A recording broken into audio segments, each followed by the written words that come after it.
from Phenotypica. Yeah.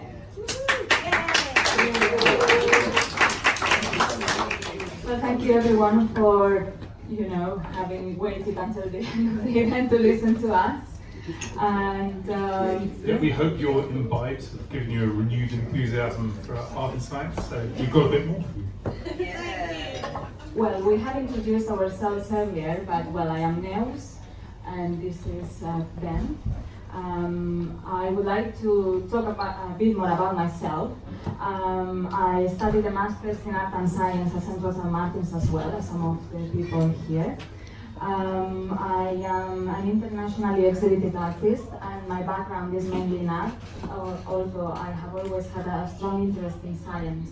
And I have collaborated with institutions such as the Tate Exchange, the Royal Society, UCL, the Francis Crick Institute, and University of East Anglia. I don't know if... Hi, and a quick addendum for me, just because I know we have a radiologist in the building, do we still have a radiologist? Is the radiologist someone? I think the lady left. Okay, never mind. So I work in the Biomedical Engineering and Imaging Sciences Centre of King's College London, which I'm very happy to be sporting my lanyard. And I am working in deep learning applied to medical imaging, although I guess what we're going to talk about for the most part this evening is genetics and evolution. And I've worked in bioinformatics for a little bit, so it's not like we know nothing about the subject. We know something, but we're still approaching it from an artist's perspective. Yeah, so we collaborate together and we call ourselves Phenotypica. So the name Phenotypica comes from phenotypic and arts. So phenotype expression is at the central dogma of of genetics, basically. So it goes from DNA to RNA to protein to phenotype expression. So this last step, it's very big step because it goes from protein, these very tiny molecules, to phenotype expression, which is what everything that is alive does. So I am the phenotype expression of my genes. You guys are the phenotype expression of your DNA. So think about animals, trees, plants, everything. So given that we are interested in doing art about genetics and evolution, we thought it would be a nice play on words to call ourselves Phenotypica. So we work in genetics and evolution, and we work in genetics and evolution. There are many sciences, but we picked this one because this is a very relevant science to us at the scale of human beings. And the problem that we have with it, or the problem that it maybe has as a perception, because I think we can largely agree that science has a perception image as being just another human activity. It's kind of one of the problems we have is it's set apart from everything else. And genetics and evolution certainly has this problem because people don't like necessarily the idea that they're taken off that pedestal, which the bulk of human history we've kind of had a pretty high opinion of ourselves. And to realize we're just another organism made of the same stuff as the other ones, a lot of our behaviors are the same behaviors that the other ones have. It's something that we struggle with because it messes with our traditional origin stories. And so we think that in general, people should be making an effort to connect science with the rest of the world and human endeavor. And we think that evolution and genetics have a particular relevance. So here you can see a picture of one of our early artworks called Confined Mutations. And next to it you can see the diagram from the book Why Evolution is True that inspired it. It's about the recurrent laryngeal nerve. And the picture is of one of the video creations that it's an animation of a shape that resembles that kind of concept. So just super quick, the recurrent laryngeal nerve, it used to be part of a system of very ordered nerves and arteries in the ancestors that we shared with fish. And over time, as we developed complex hearts and necks and various other useful evolutionary features, that geometry has kind of been warped around and twisted around each other, but it can't be broken. So you end up with this seemingly suboptimal design, like a nerve that goes from your brain down below your aortic arch and back up to your vocal cords. But also, very interestingly, it serves as a great public engagement piece as to why evolution is actually true, because it's one of those questions that get asked a lot. So that was an early artwork that we did on this subject. So how do we work? So we are very interested in the interaction between art, the artworks, and the concept that they are about. So we are very, very interested in being as accurate as possible to science, but using the artistic metaphors to talk about the scientific concepts.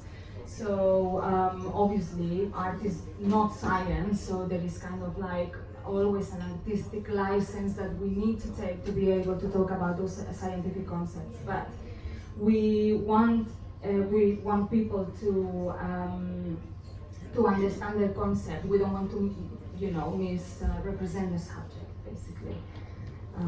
Yeah. So it's one of those things when you think about what people who don't necessarily connect with genetics and evolution know about it, chances are it's not very much, but they may have a very strong opinion about it. So you immediately reach that kind of almost political impasse when trying to explain the concept of genetics, whereas showing people is just so much more powerful and concrete. And so although we don't just do interactive artworks, we work a lot with interactivity, because that's what you can do. You can show people, you can give them mechanisms like genetic models and let them play with them and interact with them, watch how they respond to their presence, which we'll talk about the artwork here in a bit, which is very much about that. And you can do things with genetics that's quite hard to do looking at the equations. Like you can look at processes that happen in microseconds but slow them down 100,000 times. Or you can look at things that take generations on an evolutionary scale and speed it up to 5 minutes. And finding that pace that maximizes the human intuition, although we haven't yet done that rigorously, it's more done by feel. It's the kind of thing that really makes it easy to get to grips with these mechanisms.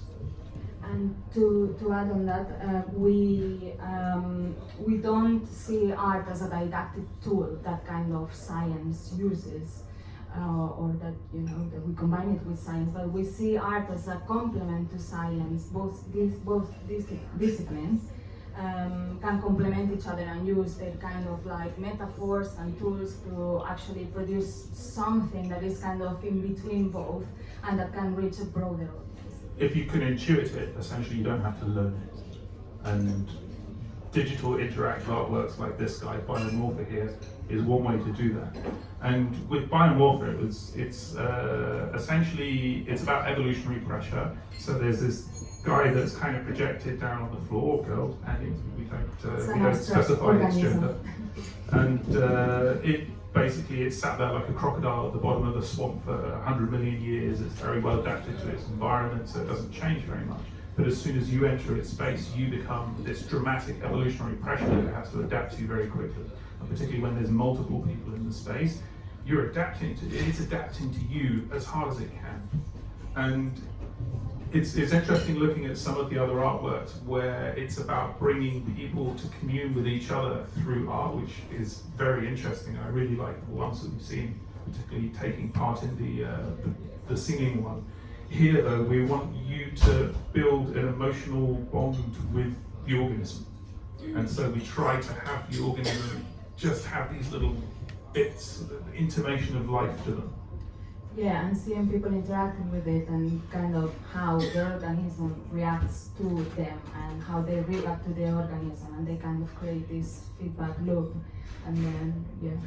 And just one more thing to say on this slide. I mean, everything that we deal with in genetics and evolution, the things that we try to use as artistic metaphors in the artwork sometimes, it's all emergent complexity. And I'm sure a few of you in the room know what emergent complexity means, but for everyone else, essentially it's very simple rules arising, giving way to arbitrary levels of complexity at scale.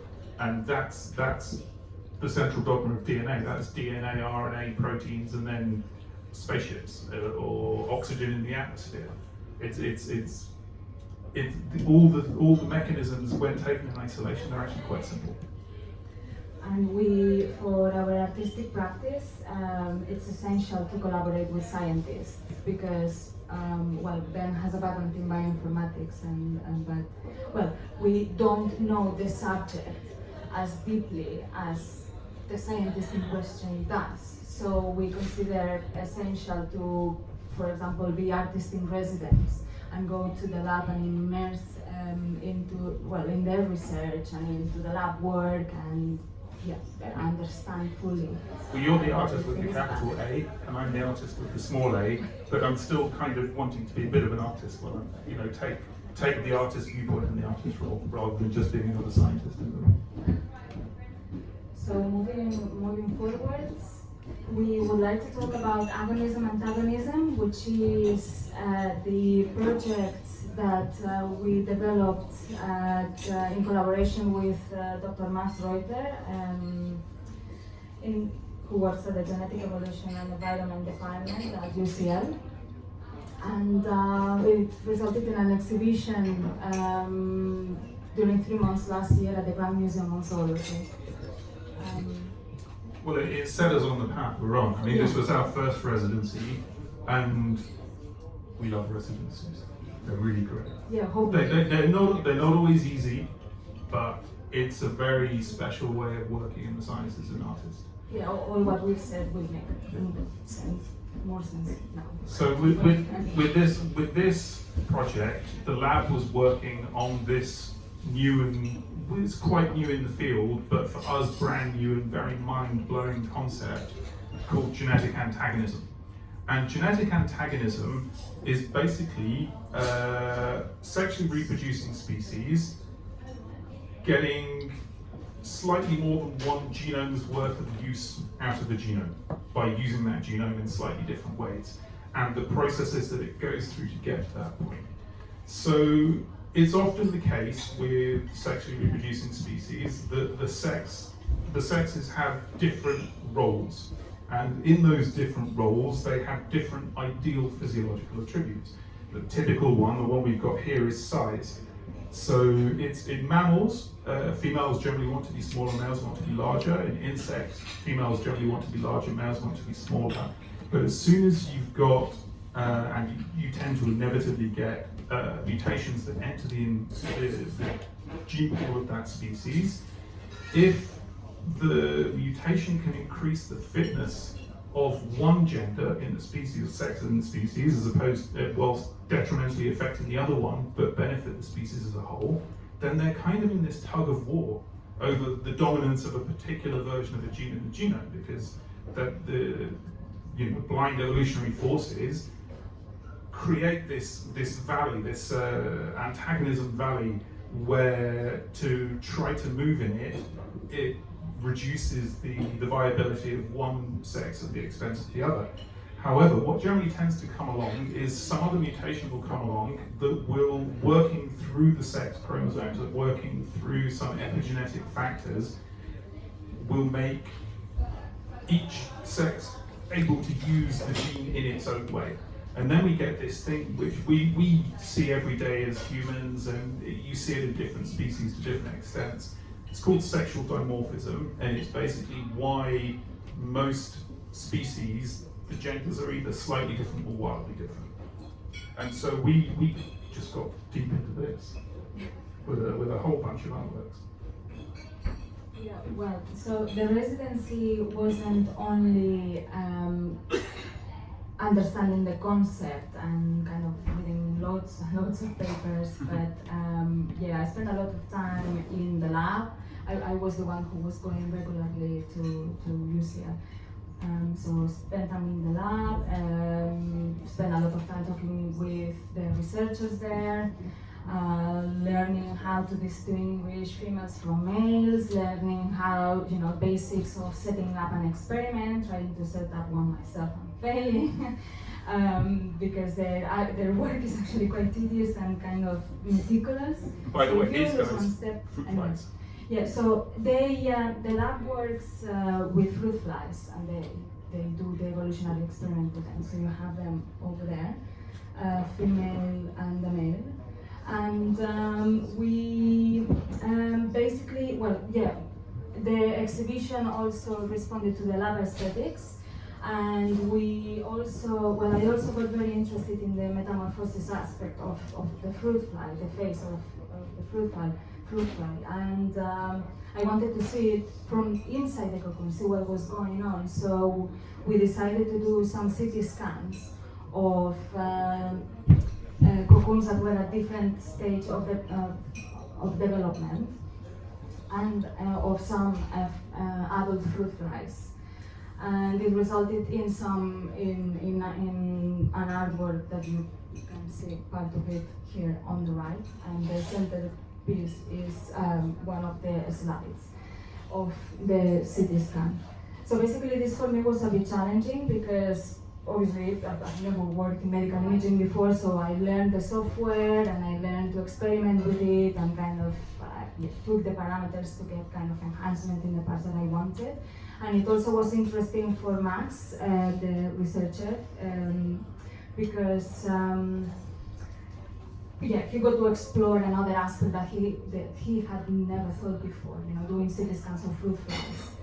Fruit fly cocoon. So, and also how we collaborated with another department at UCL, the engineering department, when Ben was at the moment. But anyway, so all that kind of was a new avenue that happened because there was an artist in residence in the laboratory, which was quite interesting and definitely an avenue for the researcher and also for us to continue working with him. We should just say something about that though, because if you're working in a residency or a collaboration with scientists, as an artist, you get to go in and poke at the mechanisms. You're sort of in this privileged position because science has hierarchies of PhDs who are basically there to lift and carry things and do the experiments that the more senior researchers can't be bothered to do. Particularly in the case of wet work in labs, which is very messy and very slow, and I'm super glad they don't do it. It gives, you've kind of got a mandate as an artist to go in and actually poke at the scientists and get them to think about their discipline differently. I mean, the neuroscientists in the room will know that the brain is an associative machine, and there's this PhD-itis that happens when you focus super narrowly on a topic, and I know because I'm going through it at the moment, that you're in one corner of one part of the field, and you're trying to make some headway against everyone else who's around that area, and so you are thinking very narrowly. And some artists coming in and asking just off-the-wall questions, like flicking them in the head 90 degrees to the normal direction of travel. And it does, not with everybody, because some people are very much, why am I talking to you when I should just be focusing on my PhD? But we find a lot of people, they learn enthusiasm for it. Initially they're hesitant. I mean, some just love it and jump straight in, but you should make use of your privileged position when you are an artist in residence. And I'm sure everyone who's introduced themselves as artists in residence would agree on that. And not to only be one-sided, so the artist goes there and learns and does an artwork, but hopefully, it will be useful and inspiring for the scientist and get some kind of, feedback there going on. So moving on, we would like to talk about the highlight of the exhibition at the Grand Museum, which is this installation called Gender A, Gender B. And as you can see, it's comprised of two pieces.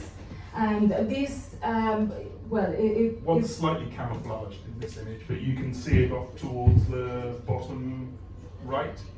Yeah. So one of the great things of the Grand Museum is that they let us to respond to the space as well. So being able to exhibit amongst the specimens, and it was great. So, Gender A, Gender B. So this is an installation that it's about a peacocking aspect of genetic antagonism. So this peacocking aspect, it's about a trait that is a burden from a survival standpoint, but it is essential for mate selection. So, for example, if we think about peacocks, the male has, this very large, beautiful tail, and the larger it is, the better, because that is the phenotype expression of that bit of genetics that makes it fit to reproduce. Sucks from a predator standpoint. And females know that, so those males tend to be more successful. However, from a survival standpoint, as Ben has said, if there is a threat, they have more difficulty escaping. But it is how it is, and it happens in fruit flies as well, with size and with the way that they do the mating dance. And anyway, so we responded to that concept with these two pieces, in which one of them kind of has more like a simpler shape and is larger, and the other one has a much more intricate structure. And there's also this, the fact that they let us get up on around their prized possession, which is this amazing dugong skeleton, if you've ever been there, and hang our piece above it and let us respond to it. The Grand Museum is an example of science realizing that there's this public engagement thing that it really has to be doing. And we're not the only artists who've exhibited there. They continue to exhibit artists, and it's a great opportunity for us, but also they hit curators now who care about making the space do more than its primary function, and particularly kind of reaching out to artists and maybe riffing on the science a little bit by getting some artists to talk about it. Oh, and this took forever to hang. Yeah, it wasn't easy. It kind of seems like it has a simple structure, but it did require a lot of thought and tests and engineering solutions. Working with gravity and the direction of the threads, and it was. You move one piece and basically the whole thing goes. But luckily, once we got it up, no one did for 3 months. Not touching. not breathing in the next day. So we talked about interactive, we talked about VR a little bit. These are a couple of VRs that we did because we wanted to do some proof of concepts. They were relatively time limited compared to what we're working on now, but the idea was, hey, can we take proper genetic models, boil them down to their essence, and actually make something that is intuitive and entertaining and all the other stuff. And so this is an example of speeding up and enlarging and slowing down and shrinking. So on the left, we have the genetic machinery of a single cell. And we have this at a point where for both sexes, that gene expression is identical. The player, user, whatever the term you want to use, VR naught, I'm not sure what the best term is, goes in and they get to break that coupling by introducing a new mutation, so then the patterns start to diverge from each other, and a small change creates wildly diverging patterns over time. And this is this idea that sexual dimorphism comes from a gene working with another gene, or genes working with other genes to change the phenotype expression of that gene depending on gender. The other one is at the complete opposite end of the spectrum. This is a species going through multiple generations in genetic antagonism. So the males and the females, they've got really one purpose to their genome, and that's to code for optimal height above the ground. That's the only phenotype expression they care about. And they're trapped in this back and forth that only gets broken when the interactor, that's a good word, comes in and introduces the new gene, which allows the expression to be different depending on which sex it is. And so you can go in, you can play with them. There's not a heck of a lot to do, but what they really did for us is tell us, hey, there's something in this VR using real models, but in a non-didactic way. And it's a process. One more thing I'd like to say, the heartbeat of these two things, I'm trying to find the speed of simulation that gives you intuition, And again, I wouldn't say we're there yet, but the heartbeat of these two pieces is intended to be the same, although they're on wildly different scales. Also, well, as you probably have noticed, the concept of genetic antagonism is kind of like binary, female, male, and all this kind. Yeah. So we didn't want to focus on that on the exhibition, but just kind of like more in the concept or kind of like the mechanics behind it. So we tried to do everything kind of quite neutral, gender-wise. Yeah. And also with the wording throughout the whole exhibition as well, it was quite pretty well worded. So the audience chooses which one is male, which one is female, if there is a male, if there is a female, and it's basically based in the mechanics of genetic antagonism. No one's come and told us off yet, so we haven't done it too. Yeah. So yeah.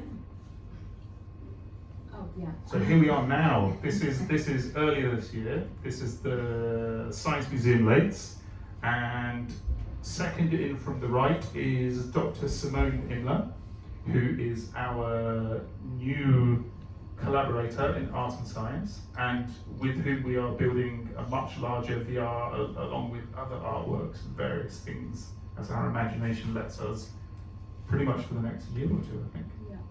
We are moving forwards with genetics and kind of learning new concepts, new research, and trying to bring it to people without being didactic, and in creating evocative environments so people can relate to genetics and evolution as a human experience. And one of the amazing things about working with this group is, I think sometimes the research influence of a group matters. And some of these guys are PhDs, some of them are postdocs, but they all seem to be already kind of arte fine. It's almost like our job is too easy for us. And they take some of the images that they make and they're trying to colorize them to make them look all really nice and artsy. So they've got the instinct, and that means, of course, we've got a duty of care to make sure that they feel like their artistic urges are also being met as part of this collaboration, which we will find ways to do. And well, we've also brought the VR, so yes. We have the two artworks, these two, so you can experience them and interact with them.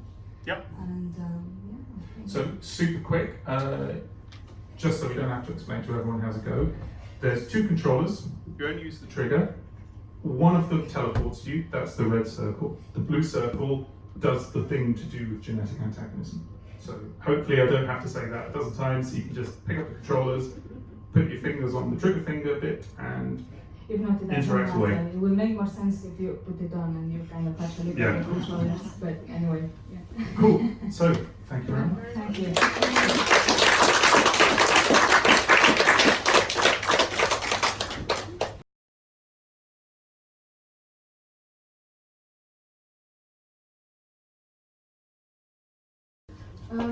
How did you two start the collaboration with each other? Like, what birthed Phenotypica?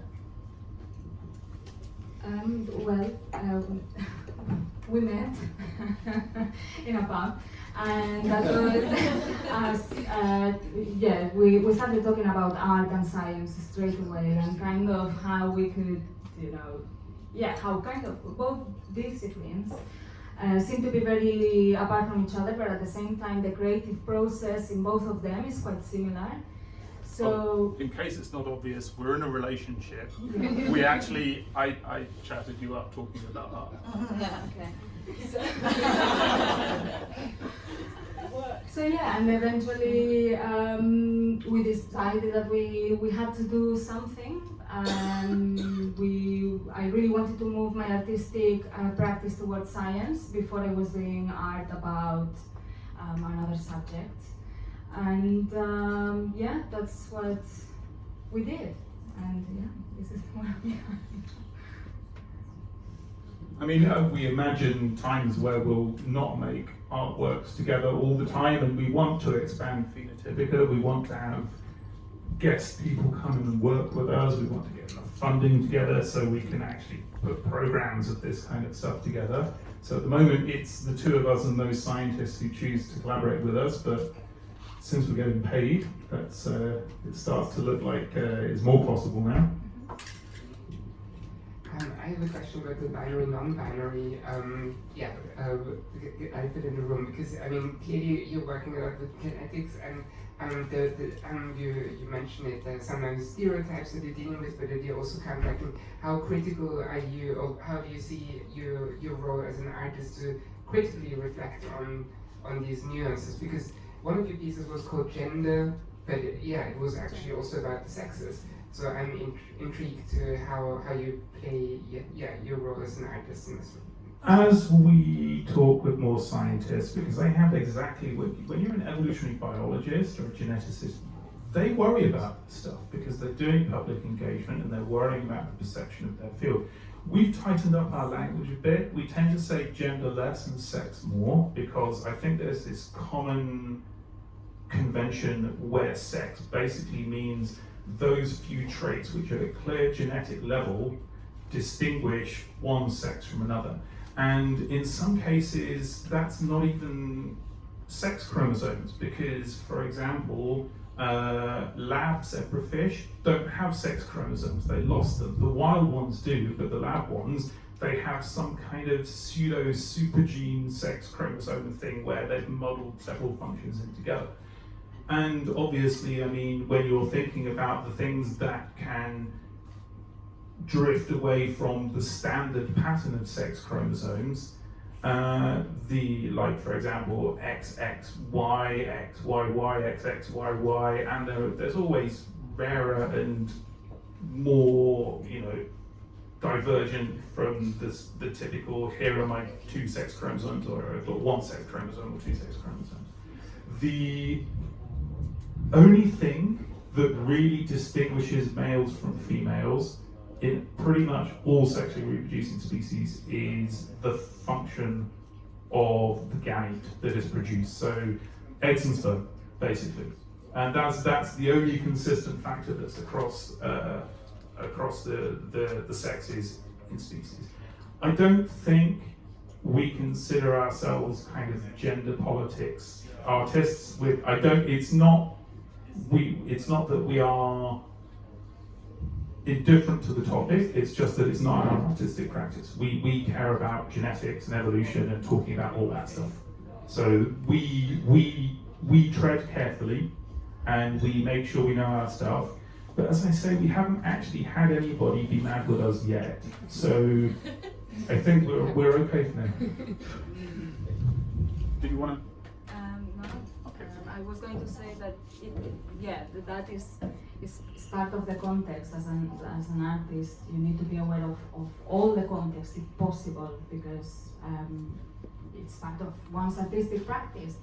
But as I said, for example, for this project, we realized about that, and we didn't want to go there because it wasn't relevant.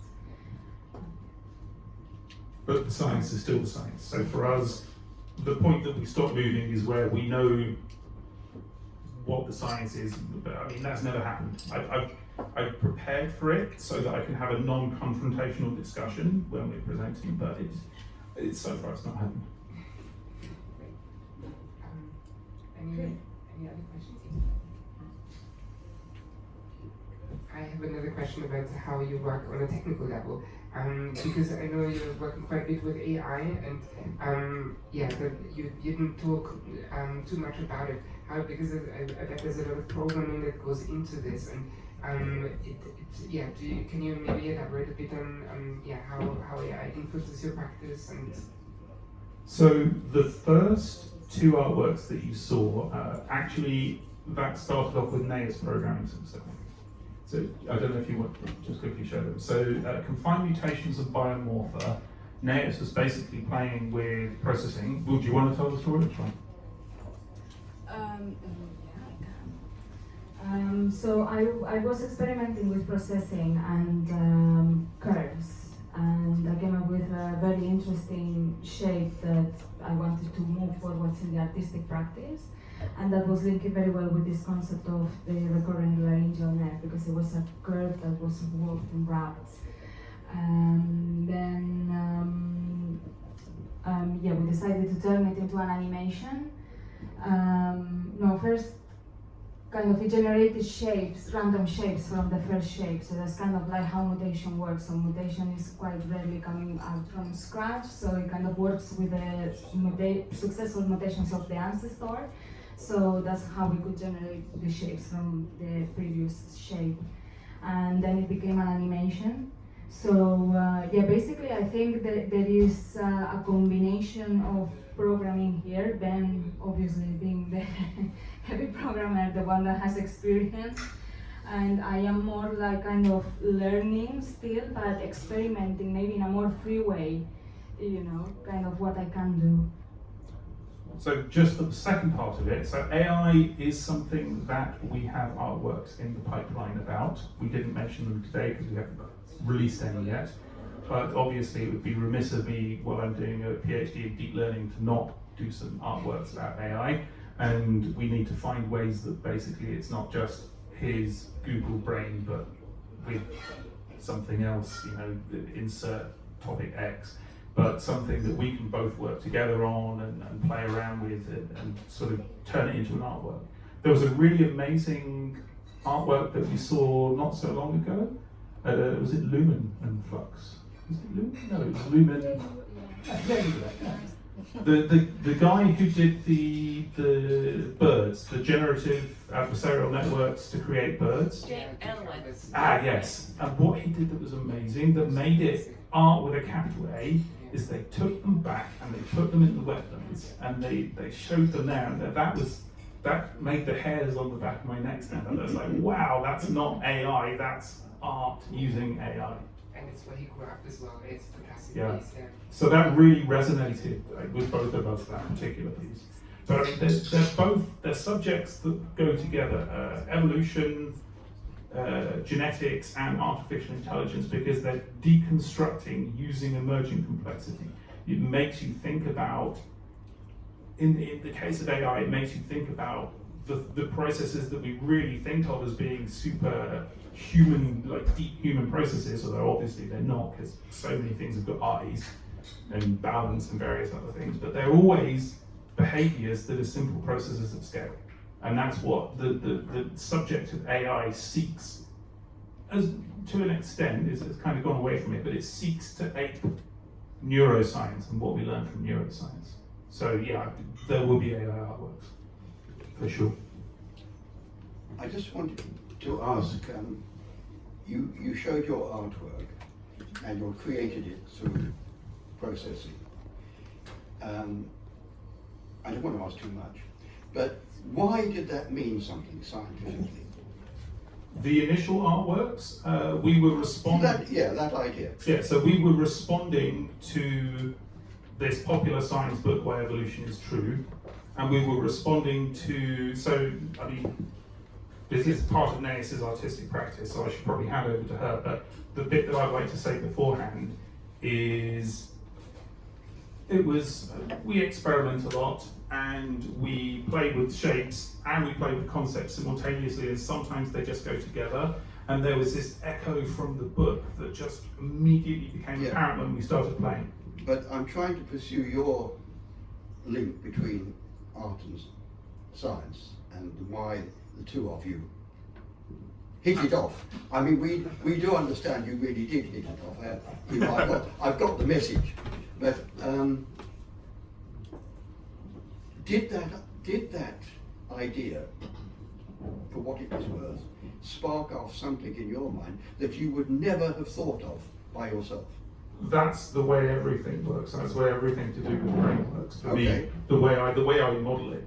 I mean, think about any technical discipline that you can add a strong kinesthetic sense to. Like, for example, if you're an artist, being a sculptor or an oil painter, or if you're a musician, you play your instrument or you do your work at the speed of thought. And what that actually is that those patterns that you've engraved so deep into your brain that your unconscious mind can intuit with them. You can use them as tools. Dan Dennett is a guy who talks about this at such great length. I recommend him. But yeah, for us, I don't think we think of art and science as fundamentally different disciplines at all. I think there's a strong creative component to science, and there's certainly a strong technical component to art. I think that's the right way of thinking of it. I agree. Do you want that? Well, I was going to add that as an artist, and probably a lot of you do, I shift constantly between concept and artwork and making, and like that is how I keep all the process moving. So I was reading the book at the same time that I was experimenting. So obviously we associate concepts to form, and you know that's how it happened. And this is normally how we work, basically. And I don't take a mathematical or statistical approach to learning deep learning. I take an engineering approach where I just build stupid stuff and see what happens. And I find it's far easier to intuit the dynamic behavior of neural networks by that than by tying yourself to these formal definitions, which are kind of 75% true in practice. Do we have any more questions? Because we do have 2 installations to explore. Waiting. Sorry we ran over. No, this was so very, very, very fascinating. Thank you so much. And yeah.